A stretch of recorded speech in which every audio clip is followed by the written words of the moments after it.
ஒரு பட்டதாரியா நம்ம ஆகணும்னா, பலவிதமான தேர்வுகள நம்ம எழுதுறோம்.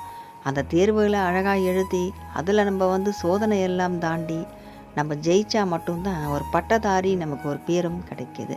அந்த பட்டதாரிக்கான பதவியும் நமக்கு கிடைக்கணும்னா, அதுக்கும் ஒரு தேர்வுகள், அதுக்கும் பலவிதமான சோதனைகள், இதெல்லாம் நம்ம சந்திக்க வேண்டியதா இருக்கு.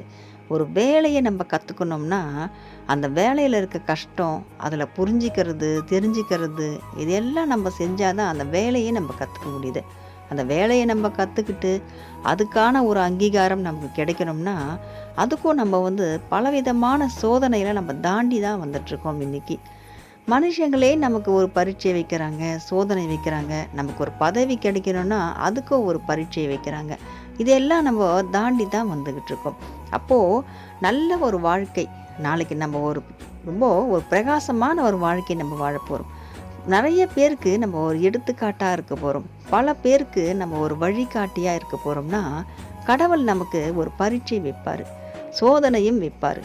அவர் கொண்டு போற ஒரு வாழ்க்கைக்கு, அவர் கொடுக்க போற ஒரு வாழ்க்கைக்கு நம்ம தகுதியானவங்களா? இந்த வாழ்க்கை இவங்களுக்கு குடுத்தா, இவங்க பல பேருக்கு உதவியா இருப்பாங்களா? பல பேருக்கு நன்மை செய்வாங்களா? நேர்மையா இருப்பாங்களா? நல்ல மனப்பான்மை இவங்க கிட்ட இருக்கான்னு கடவுள் சின்னதா ஒரு சோதனை வைக்க தான் செய்வார். மனுஷங்க நம்மள நம்பாம பலவித சோதனைகள் வைப்பாங்க. ஆனா கடவுள் நம்மள நெறைய நம்புவார். அதனால சின்ன சின்ன சோதனைகளும், சின்ன சின்ன பரீட்சைகளும் நமக்கு அவர் வைக்க தான் செய்வாரு. அதையெல்லாம் தாண்டி நம்ம ஜெயிச்சு, நம்ம ஒரு ஆளா நின்னோம்னா தான் கடவுள் நமக்கு நம்ம நினைக்கக்கூடிய ஒரு வாழ்க்கையும் குடுப்பாரு. அவர் நம்மள எந்த பாதையில கொண்டு போணும்னு நினைக்கிறாரோ, அதுக்கான தகுதியா நம்ம இருந்தோமா மட்டும் தான், அந்த பாதையில நம்ம ஒரு பயணத்த செய்வாரு நம்ம கூட. நம்ம நெறைய பேருக்கு இன்னைக்கு நம்ம நல்லது செய்யணும்னு நினைக்கிறோம். ஆனா, நம்மளுடைய எண்ணங்கள் சில சமயம் அது செய்ய முடியாம போயிடுது.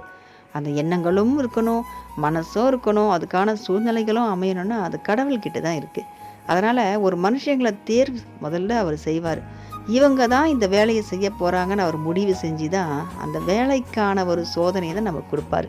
அதில நம்ம ஜெயிச்சுட்டோம்னா, நம்ம தாங்க எல்லாருக்கும் ஒரு வழிகாட்டியா இருப்போம். நம்ம வெளிச்சமாவும் நெறைய பேருக்கு இருப்போங்க.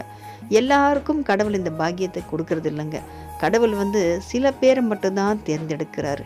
மனுஷங்களுக்கு மனுஷங்கள் உதவும் செய்றதுக்கு கடவுள் மனுஷங்கள தான் தேர்ந்தெடுத்து, அவரே அவங்களுக்குள்ள இருந்து நெறைய பேருக்கு உதவியும் செய்றாருங்க.